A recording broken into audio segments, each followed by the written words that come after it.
Hello, this is Philip and welcome to my channel for this new episode of kOS. This is the 10th episode and today we are going to talk about the documentation of kOS, the online documentation and structures. You have in front of you my test rocket for today. It is a little wonky, isn't it?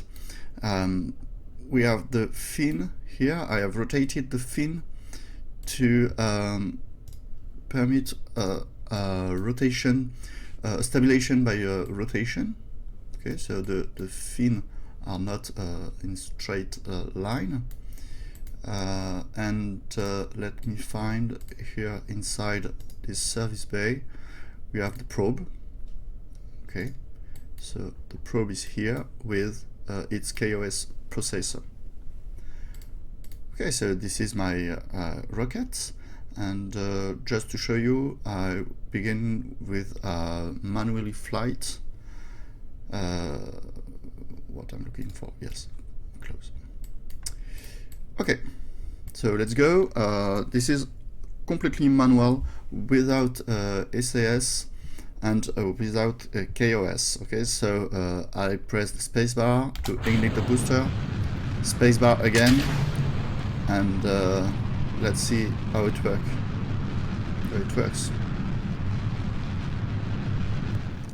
Out of solid fuel, I have to stage.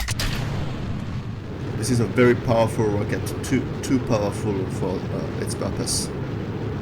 I don't want to put this rocket in orbit. It's just for the purpose of the episode.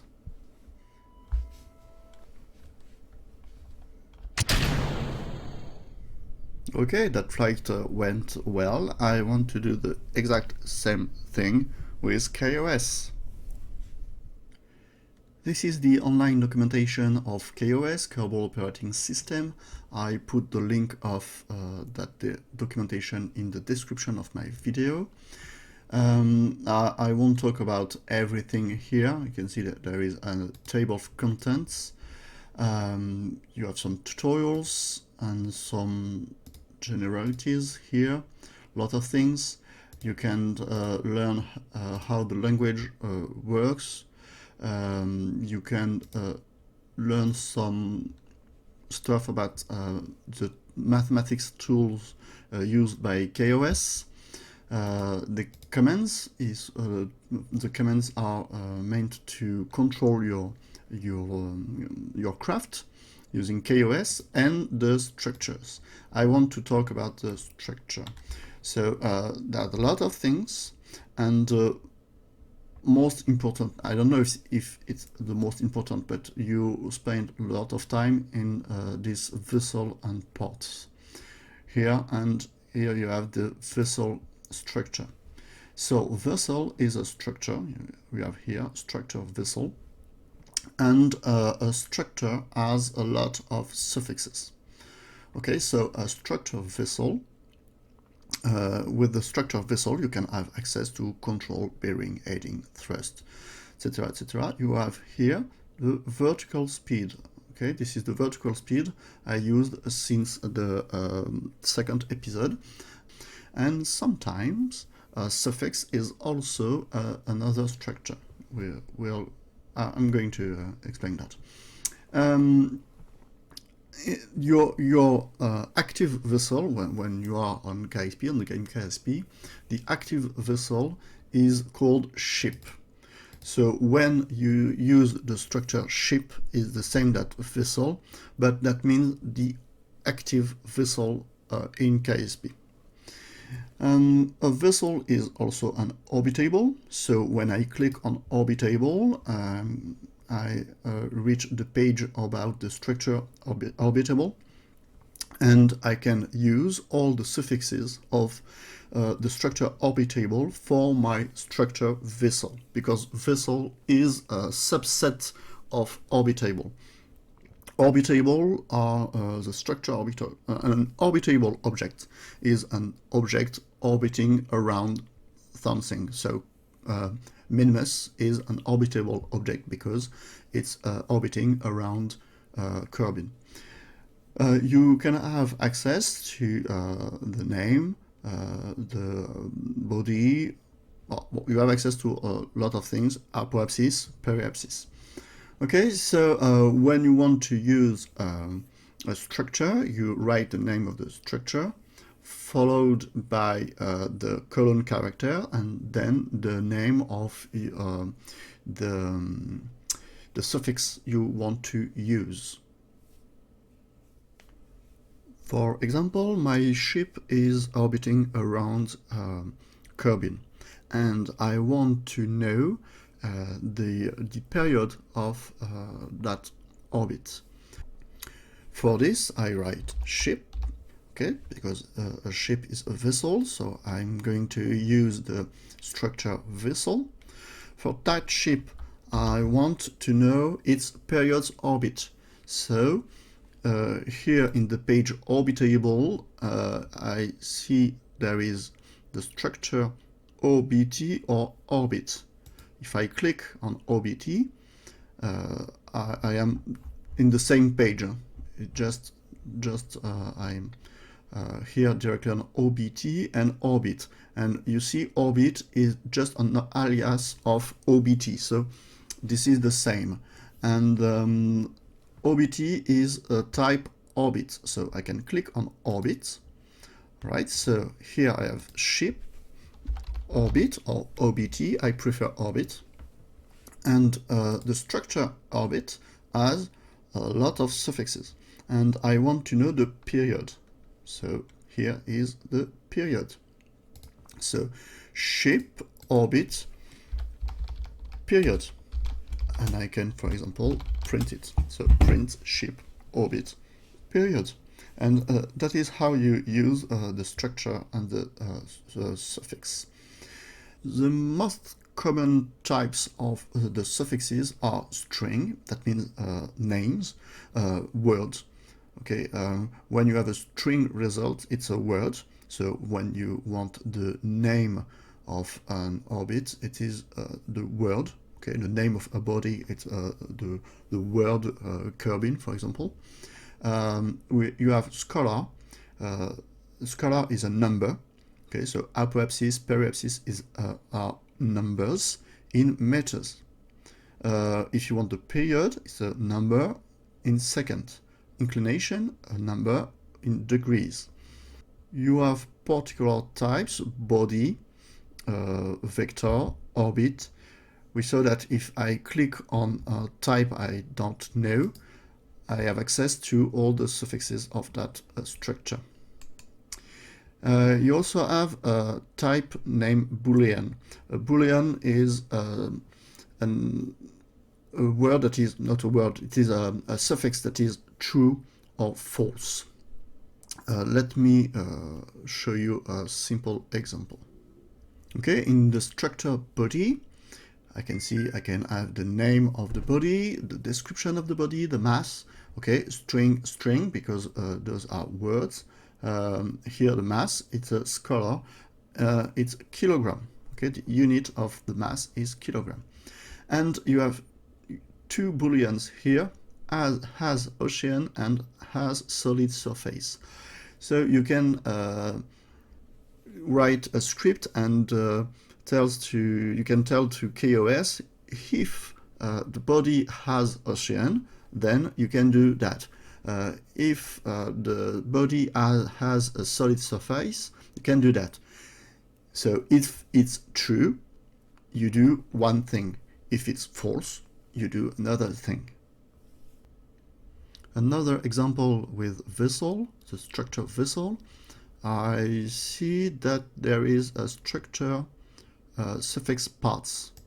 I click on it, and when I want, if I write on my script print ship parts, it gives me a list of parts. And what is a part object? I click on the structure part, and I have access to all that things. For one given part, I can have the name of that part, the mass, I can have, I don't know, the separator, the coupler, has parent, has this part a parent, true or false? Well, I have access to a lot of things. I can't go to, I can click on all the structures here and explain all the structures and all the suffixes. I don't remember all the structures, but I know how to find it. I know here with the structures I can search for volumes and files, communications, orbits, volumes and vessels and parts, or there is a structure called delta V. Okay, I click on it. The documentation is well written, so sometimes there's example, and okay, I have a structure delta V here with the current delta V, vacuum delta V, force calc. I don't know what is it, but I can read the description. I can click on it. I have a bigger description here.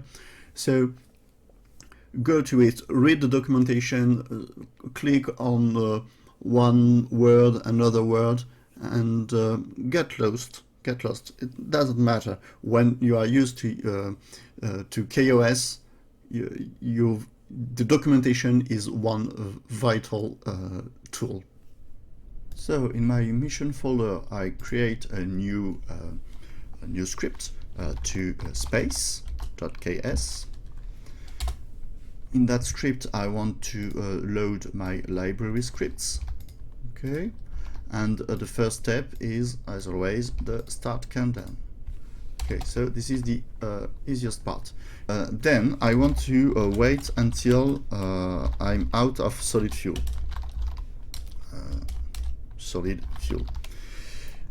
Okay. Sometimes, because this is an informatic program, you can't have exactly 0.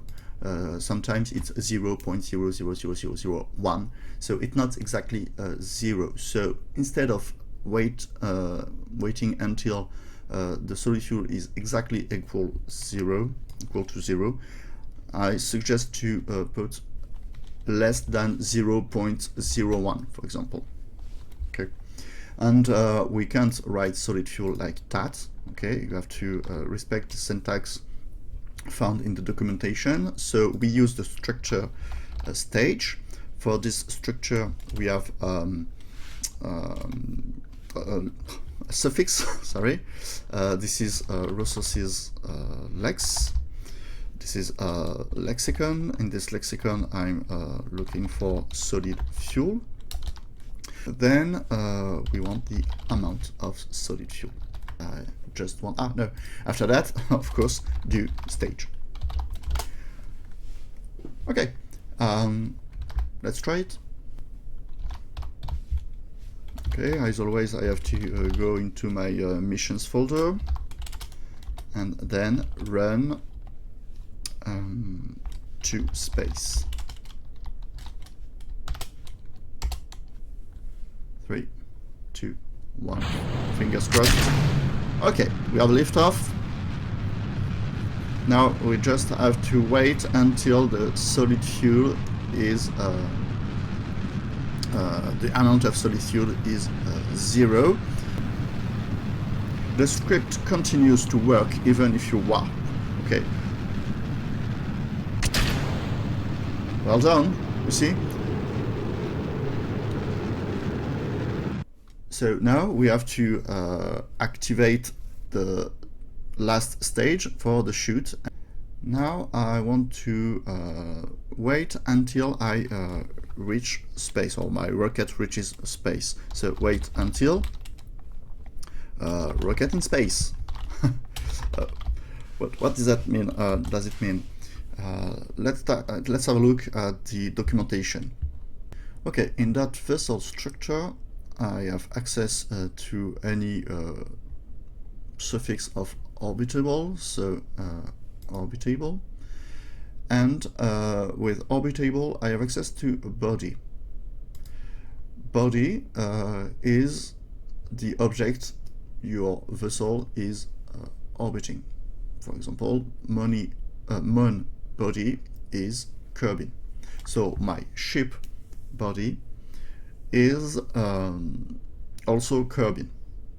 Okay, and for that body, it's also a structure. So I have access to all of these things. I have access to the name of the body, the description, the mass. I can say it's a Boolean. I can say if it has Gaussian or no, if it has solid surface or no. And here I want to know when the space, at what altitude the space is. If you play KSP for a long time, you know that for Kerbin, the space is reached at 70 kilometers. But maybe you're playing with another solar system. Maybe the size of your solar system is not the same, or maybe you are on a planet for which you don't know what is the altitude of the space. For this, you have the ATM here. That means atmosphere. Atmosphere is an other structure. You see, so from ship we have the all the suffixes of orbitable objects. So we have the suffix body. Body is a structure. For this structure, we have the suffix atmosphere.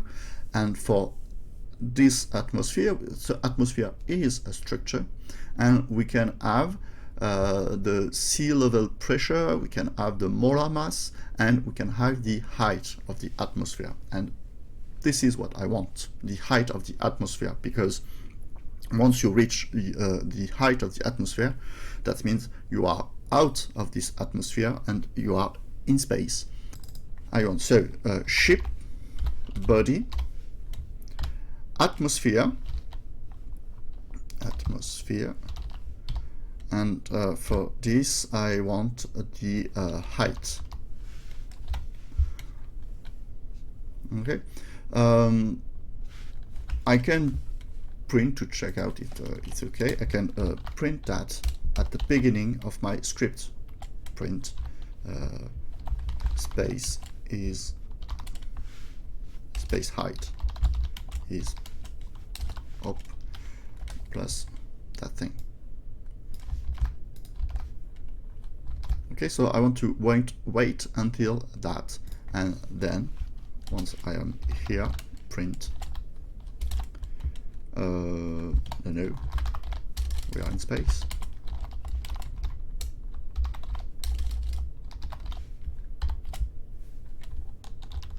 That's great.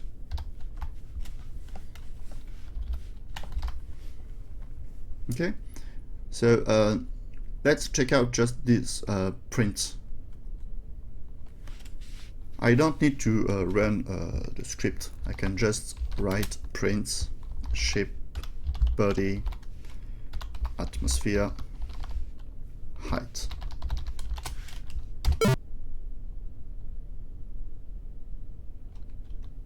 Oh, so I have to write, yes, I have to write ATM. ATM is from the structure atmosphere. Okay, 70,000.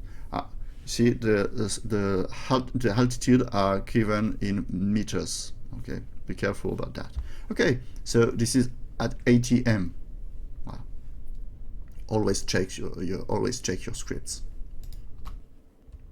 Right, so here it's ATM. Okay, so I don't need that line anymore. Okay, we are in space, and I want to do stage again. Okay, that way the shoot here are activated. Okay, so shoot activated. Okay, now we can play with other structure. For example, I can wait until, so my ship is an orbitable. I want its orbits, okay, and that orbit has an apoapsis. Okay, so I can print, for example, print apoapsis is apoapsis is, and ship orbit apoapsis. Okay, put an empty line here and an empty line after that. Okay, and I can wait until ship orbit ETA apoapsis is less than 0.1. Print. We are falling down.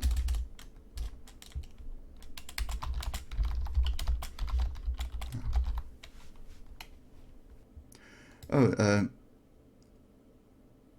this is wrong. Wait until ship. It means nothing. I want to wait until the altitude of my ship is greater or equal to ship. After the wait until, you have to put a condition. The condition must be true or false. Okay, so I have to wait until ship altitude is greater than the atmosphere height. Okay, right, and now I can wait until the ship altitude is less than the atmosphere's height, and I can print back to atmosphere.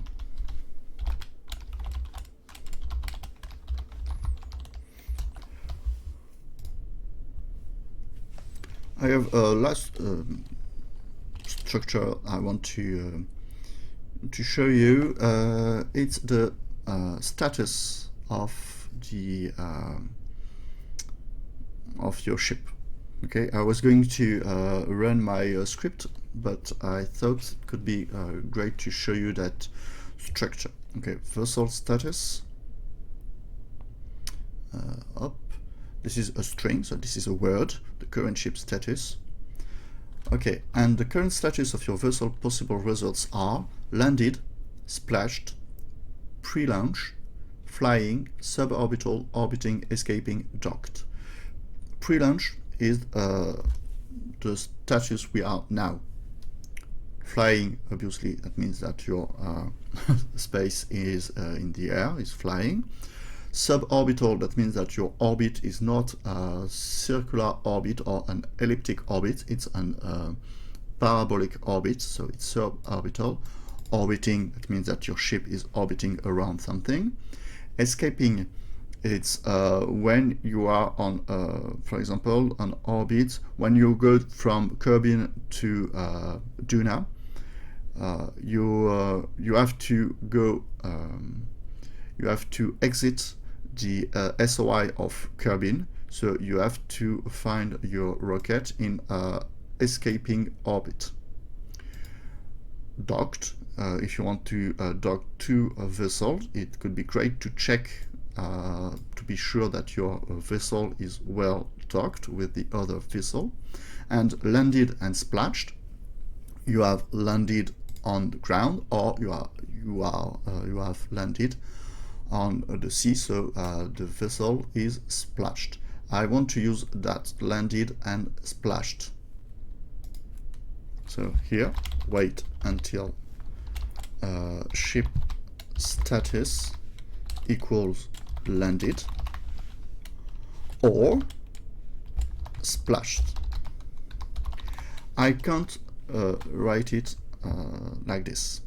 I have to write wait until ship status equals landed or ship status equal splashed. Okay, and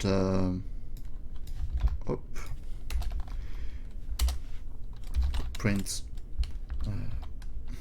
end of the mission.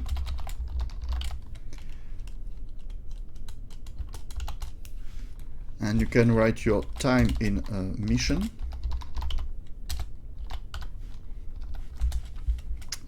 This is the ship mission time mission. I don't want all the digits, so remember I can round a number, I can run mission time, with 2 digits in the decimal point, plus second. Okay, the number, the altitude is given in meters, the time in second here.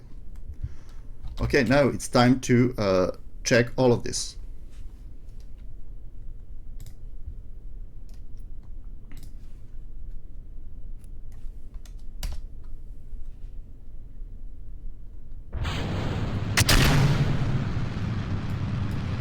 The first part is the easiest part.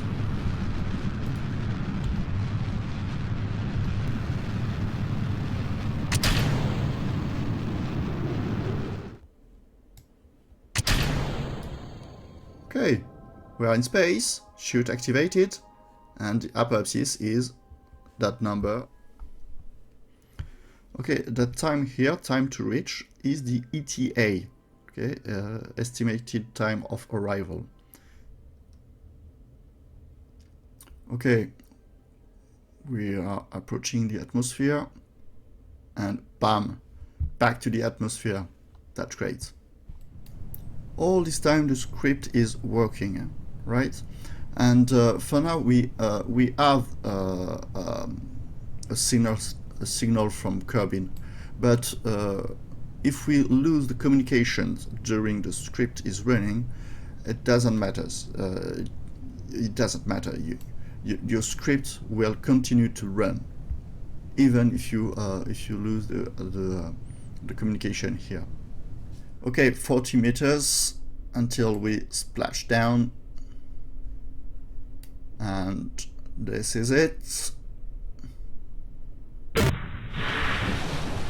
You see, that's very frustrating. Okay, because I have tested all my my script, and at the end there is a mistake, there is an error. Oh, so the problem is mission time. You see, I wasn't sure about this. Okay, but the ship splashed down. We arrived safe. In the next episode, we'll talk about the boot file to don't have to write CD, missions, etc., etc. Right now, before ending this episode, I want to know what is my mistake. So don't go away right now.